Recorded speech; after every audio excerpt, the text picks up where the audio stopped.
Welcome to exam निकालो। तो आज हम इंडियन ज्योग्राफी की सीरीज़ को आगे बढ़ाते हुए नेक्स्ट चैप्टर डिस्कस करने जा रहे हैं, जिसका नाम है मृदा, सॉइल। ठीक है, सॉइल एक इम्पॉर्टेंट चैप्टर है, तो उसकी सारी चीज़ें, इंपॉर्टेंट पॉइंट्स वगैरह हम सारी इस चैप्टर में डिस्कस करेंगे। तो स्टार्ट करते हैं। सबसे पहले से जूम कर लिया जाए थोड़ा सा। भारत की मृदाओं का वर्गीकरण देख लेते हैं।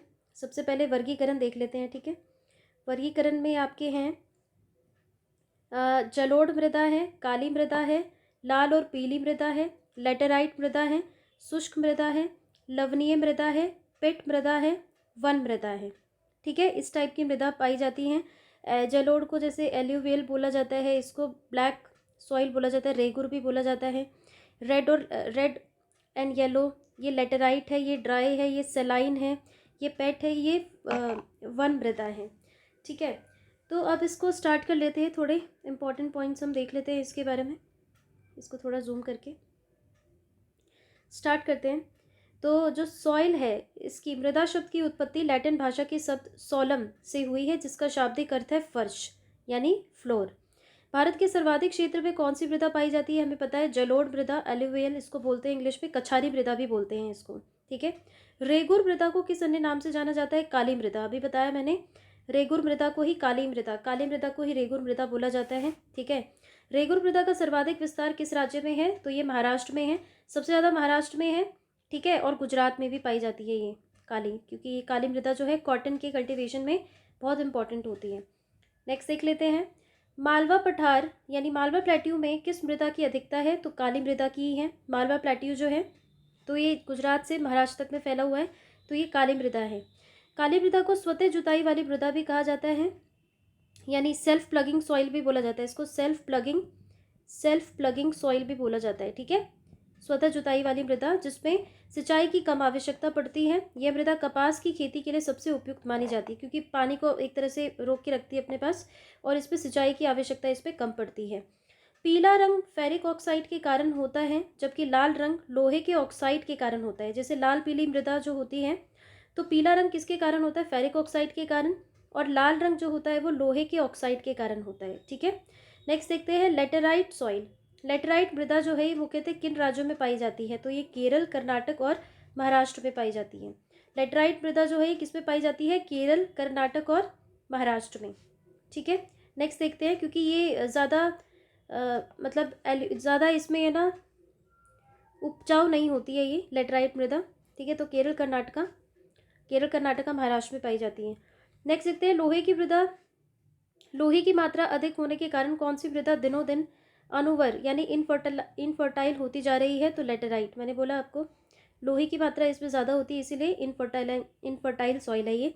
मृदा की क्षारीयता को कम करने के लिए जिप्सम का प्रयोग किया जाता है। इंपॉर्टेंट है ये, देखो जो मृदा की क्षारीयता है उसको कम करने के लिए क्या, क्षारीयता मतलब क्या है आपका? बेसिसिटी, उसको जिप्सम का प्रयोग किया जाता है। लेटराइट मृदा भारत में मुख्यतः कहाँ पाई जाती है? तो मालाबार तटीय प्रदेश में पाई जाती है। ठीक है, मालाबार केरल कर्नाटक, ये मालाबार में ही आता है।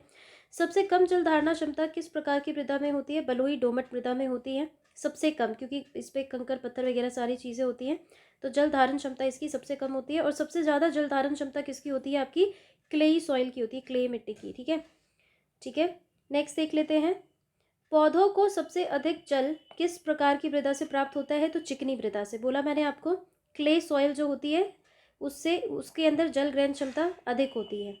मृदा की उर्वरता बढ़ाने के लिए कौन सी फसलें उगाई जाती हैं? तो दलहनी फसलें।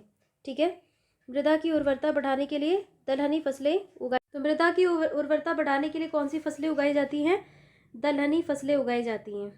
ठीक है, तो दलहनी फसलें उगाई जाती हैं मृदा की उर्वरता को बढ़ाने के लिए, ताकि जो जिसमें फर्टिलिटी ज़्यादा नहीं है जिस मृदा में, सॉइल में, उसकी फर्टिलिटी थोड़ी बढ़ सके। नेक्स्ट देखते हैं, नेक्स्ट है चंबल घाटी। नेक्स्ट है चंबल घाटी का निर्माण किस भौगोलिक प्रक्रिया से हुआ है? तो अवनालिका अपरदन यानी गली इरोजन से हुआ है। ठीक है, तो ये किस चीज़ से हुआ है? गली इरोजन से हुआ है। नेक्स्ट है चाय बागानों के लिए कौन सी मृदा उपयुक्त है? तो लेटेराइट है। लेटेराइट मृदा में ही चाय के जो बागान हैं वो लगते हैं। दोमट मृदा यानी इसको एलुवियल सॉइल भी कहते हैं, में कौन कौन से कण पाए जाते हैं? तो गाद, मृत्तिका व रेत, इसको सिल्ट, क्ले और सैंड बोला जाता है। ठीक है, इसको बोलते हैं सिल्ट, गाद को सिल्क बोलते हैं, मृतिका को क्ले और रेत को सैंड बोलते हैं। तो ये तीनों ही चीज़ आपकी किस में पाई जाती है? एलुवियल सॉइल, दोमट मृदा में पाई जाती है। ठीक है, नेक्स्ट देख लेते हैं। नेक्स्ट देखते हैं, भारत की मृदाओं मृदाओं में किस सूक्ष्म तत्व की सर्वाधिक कमी है? तो जस्ते की। ठीक है, जिंक की सर्वाधिक कमी है।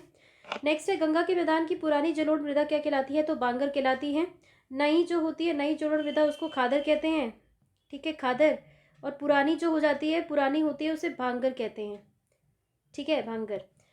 नेक्स्ट है, अम्लीय एसिडिक मृदा को कृषि योग्य बनाने हेतु किस खनिज का प्रयोग किया जाता है? तो लाइम या चूना का प्रयोग किया जाता है।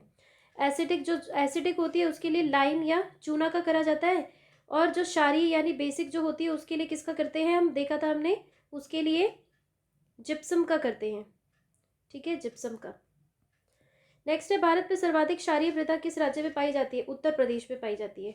सबसे ज्यादा क्षारीय मृदा उत्तर प्रदेश में पाई जाती है। ठीक है, नेक्स्ट देखते हैं। नेक्स्ट है, लवणीय मृदा में नाइट्रोजन व चूने की अल्पता पाई जाती है। जो लवणीय सेलाइन सॉइल जो है उसमें नाइट्रोजन और चूने की जो है अल्पता पाई जाती है, बहुत कम होता है। जैव मृदा जिसको ऑर्गेनिक सॉइल कहते हैं, का रंग नीला क्यों होता है? तो अम्लीय व फेरस आयरन के कारण नीला होता है ये। ठीक है, पश्चिमी राजस्थान की मृदा में किस खनिज की अधिकता पाई जाती है? कैल्शियम की। पश्चिमी राजस्थान की मृदा में किस खनिज की अधिकता पाई जाती है? कैल्शियम की। मरुस्थलीय मृदा यानी डेजर्ट सॉइल में किस पोषक तत्व का अभाव पाया जाता है? नाइट्रोजन का। डेजर्ट सॉइल में नाइट्रोजन का अभाव पाया जाता है। नेक्स्ट देखते हैं। नेक्स्ट है, मृदा अपरदन यानी सॉइल इरोजन को किस प्रकार रोका जा सकता है? ये तो पता ही होगा, वनारोपण से, एफॉरेस्टेशन से रोक सकते हैं इसको। ठीक है, एनिमल ग्रेजिंग ज़्यादा ना करवा के उससे भी रोक सकते हैं।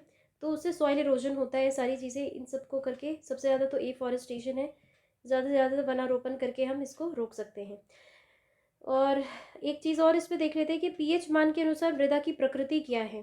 पीएच मान जैसे 1 से 6 में जो मिट्टी होती है वो एसिडिक होती है, अम्लीय, ये तो वही चीज़ है। पीएच मान जो हमारा जो नॉर्मल होता है उसी तरह से।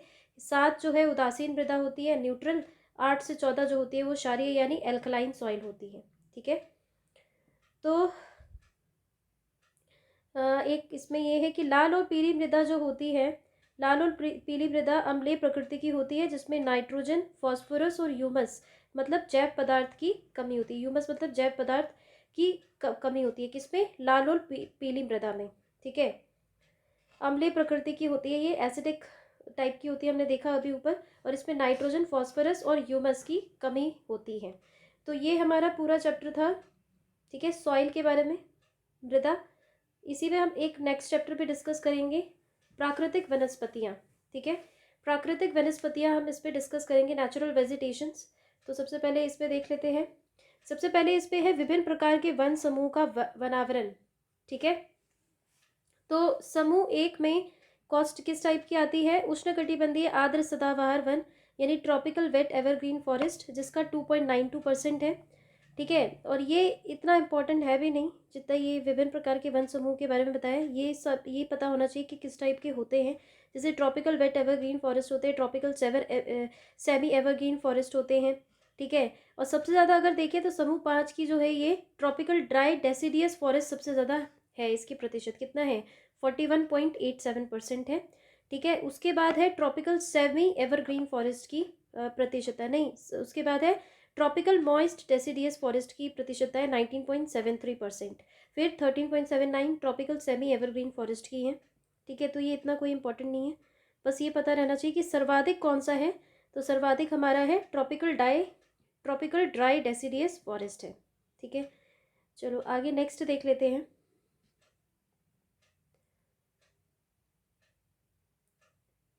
नेक्स्ट है इसमें, भारत के सर्वाधिक वृहद क्षेत्र में किस प्रकार के वन पाए जाते हैं? तो अभी हमने देखा था ट्रॉपिकल ड्राई डेसिडियस फॉरेस्ट है, इसको हम उष्णकटिबंधीय शुष्क पर्णपाती वन कहते हैं। 41.27 समथिंग इसका परसेंटेज है। तो भारत के सर्वाधिक वृहद क्षेत्र में किस प्रकार के वन पाए जाते हैं? उष्णकटिबंधीय शुष्क पर्णपाती वन पाए जाते हैं। ठीक है, नेक्स्ट है उष्णकटिबंधीय सदाबहार वन क्षेत्रों में औसत वर्षा कितनी होती है? 200 सेंटीमीटर से अधिक होती है। सदाबहार मतलब एवरग्रीन फॉरेस्ट में तो कितनी होगी? 200 सेंटीमीटर से अधिक ही होगी। ठीक है, तभी तो वो एवरग्रीन है। भारतीय वनस्पति सर्वेक्षण के संस्थापक सर जॉर्ज किंग थे तथा इसकी स्थापना 13 फरवरी 1890 को हुई थी। कभी कभी इसके एनवायरनमेंट से रिलेटेड भी पूछ लेते हैं। तो भारतीय वनस्पति सर्वेक्षण जो है इसकी संस्थापक कौन थे? सर जॉर्ज किंग थे। और इसकी स्थापना कब हुई थी? 13 फरवरी 1890 को हुई थी। 13 फरवरी 1890 को। नेक्स्ट है, भारत में सिनकोना वृक्ष कहाँ पाया जाता है? दार्जिलिंग में पाया जाता है।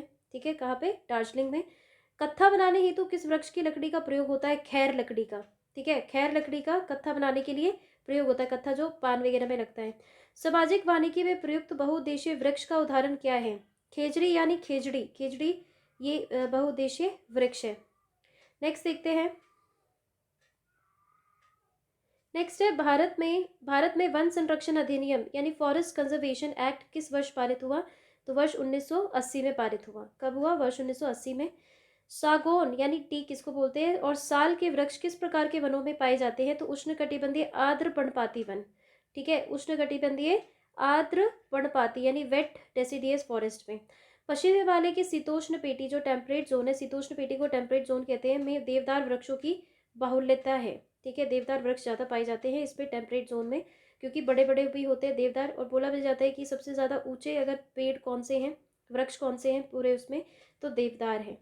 बांस, बैम्बू की कौन सी ये प्रजाति छत्तीसगढ़ में सर्वाधिक पाई जाती है? तो लाठी बांस। कौन सी बांस? लाठी बांस पाई जाती है। कहाँ पे? ये छत्तीसगढ़ में। नेक्स्ट देखते हैं। नेक्स्ट है, लंबी जड़ों और नुकीली कांटों अथवा शूल युक्त झाड़ियों और लघु वृक्षों वाले वन सामान्यतः पाए जाते हैं। कहाँ पे? ये तो पता है, राजस्थान में ही पाए जाते हैं। ठीक है, संयुक्त राष्ट्र खाद्य एवं कृषि संगठन की नवीन रिपोर्ट के अनुसार वार्षिक स्तर पर वन क्षेत्रों में सबसे ज्यादा वृद्धि में भारत को विश्व में कौन सा स्थान प्राप्त हुआ है? तो 8वां स्थान प्राप्त हुआ है। ठीक है, भोजपत्र भोज वृक्ष कहाँ पाया जाता है? तो हिमालय में पाया जाता है ये। पलाश जिसको ब्यूटा मोनोस्पर्मा बोलते हैं, ब्यूटी मोनोस्पर्मा के वृक्ष को जंगल की आग, फ्लेम ऑफ फॉरेस्ट भी कहा जाता है। पलाश के जो होते हैं वृक्ष, इसको जंगल की आग भी बोला जाता है। फ्लेम, अपने आप ही आग लग जाती है जंगलों में। ठीक है, भारत के किस राज्य में सागौन के वन पाए जाते हैं? तो ये मध्य प्रदेश में पाए जाते हैं। सागौन के वन कहाँ पाए जाते हैं? मध्य प्रदेश में पाए जाते हैं। समुद्र तल से सर्वाधिक ऊंचाई पर पाए जाने वाला वृक्ष कौन सा है? तो देवदार है। हमने देखा अभी, सबसे ऊंचाई पर पाए जाने वाला, समुद्र तल से अगर ऊंचाई देखें तो वो देवदार की है। चिपको आंदोलन के प्रणेता कौन थे? तो ये तो पता है, सुंदरलाल बहुगुणा ही थे। सुंदरलाल बहुगुणा। भारतीय वन सर्वेक्षण की स्थापना कब हुई थी? तो 1 जून 1981 को हुई थी। कब हुई थी? 1 जून 1981 को। ठीक है, नेक्स्ट देखते हैं। भारत में मैंग्रोव वनस्पति कितने क्षेत्रफल में विस्तृत है? तो 4975 वर्ग किलोमीटर में विस्तृत है मैंग्रोव वनस्पति। और सबसे ज़्यादा मैंग्रोव वेजिटेशन जो है ये कहाँ पे पाया जाता है? ये पश्चिम बंगाल में पाया जाता है मैंग्रोव वेजिटेशन। ठीक है, और ये जो है कितने वर्ग किलोमीटर में विस्तृत है भारत में? तो 4975 वर्ग किलोमीटर में विस्तृत है। नेक्स्ट देख लेते हैं, भारत के 8 वनस्पति क्षेत्र। ठीक है, भारत के 8 वनस्पति क्षेत्रों के बारे में देख लेते हैं, इंपॉर्टेंट है ये। सबसे पहले इसमें क्षेत्र है, विस्तार है और उसका वनस्पति वितरण है। ये कैसे कैसे है तो देख लेते हैं। पश्चिमी हिमालय क्षेत्र है सबसे पहले, तो ये कश्मीर से कुमायूं तक विस्तार है इसका, एक्सपेंशन पश्चिमी हिमालय क्षेत्र का। ठीक है, ऊंचाई पे ही है। शीतोष्ण कटिबंधीय भाग, चीड़, देवदार, शंकुधारी वृक्ष और चौड़ी पत्ते वाले शीतोष्ण वृक्ष पाए जाते हैं। अल्पाइन क्षेत्र में जैसे शीतोष्ण से ऊपरी सीमा पे जो है उस पर श्वेत देवदार, श्वेत भोज वृक्ष और सदाबहार वृक्ष पाए जाते हैं। ठीक है, देवदार जो है बहुमूल्य में, यहाँ पे चीड़, देवदार, शंकुधारी वृक्ष टाइप के जो है वो ज़्यादा पाए जाते हैं पश्चिमी हिमालय क्षेत्र में। ठीक है, ये कश्मीर से कुमायूं तक है। नेक्स्ट है पूर्वी हिमालय क्षेत्र, ये सिक्किम से दार्जिलिंग है। सबसे पूर्व में देख लेते तो सिक्किम से दार्जिलिंग तक में है। ये भी शीतोष्ण क्षेत्र है। इसमें ओक, जायफल, दुई फल, बड़े फूलों वाले सदाबहार वृक्ष एवं छोटी बेंत के जंगल पाए जाते हैं इसमें। ठीक है, पूर्वी हिमालय क्षेत्र में। नेक्स्ट है असम क्षेत्र, ब्रह्मपुत्रा व सुरमा घाटी तक है ये। इसमें सदाबहार वन और बीच बीच में घने बांसों तथा लंबी घासों के झुरमुट हैं। ठीक है, इसमें असम क्षेत्र में। नेक्स्ट है सिंधु का मैदानी क्षेत्र, इसमें पंजाब, पश्चिमी राजस्थान और उत्तरी गुजरात के मैदान आते हैं। यह क्षेत्र शुष्क व गर्म होता है, ये तो पता ही, राजस्थानी का है। तो इसमें कटीले वन और झाड़ियाँ मिलती हैं, ये भी हमें पता ही है कि जैसे राजस्थान है उसमें तो बड़े बड़े रूट्स वाले जो होते हैं अंदर तक उनकी टहनी रूट्स रहती हैं, ताकि वो जल की खोज के लिए पता लगा सके और उससे ग्रहण कर सके जल को। गंगा का मैदानी क्षेत्र नेक्स्ट है, वो कछारी मैदान में है, ये तो देखा है हमने पूरा जो भी है।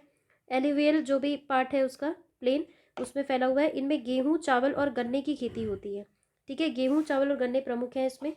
नेक्स्ट है इसमें दक्कन क्षेत्र, दक्कन जो रीजन है, तो भारतीय प्रायद्वीप समग्र भूमि, जो प्रायद्वीप भारत है उसके समग्र भूमि में है, और इसमें पतझड़ वाले वृक्षों के जंगल से लेकर तरह तरह की जंगली झाड़ियों के वन पाए जाते हैं इसमें। नेक्स्ट है मालाबार क्षेत्र।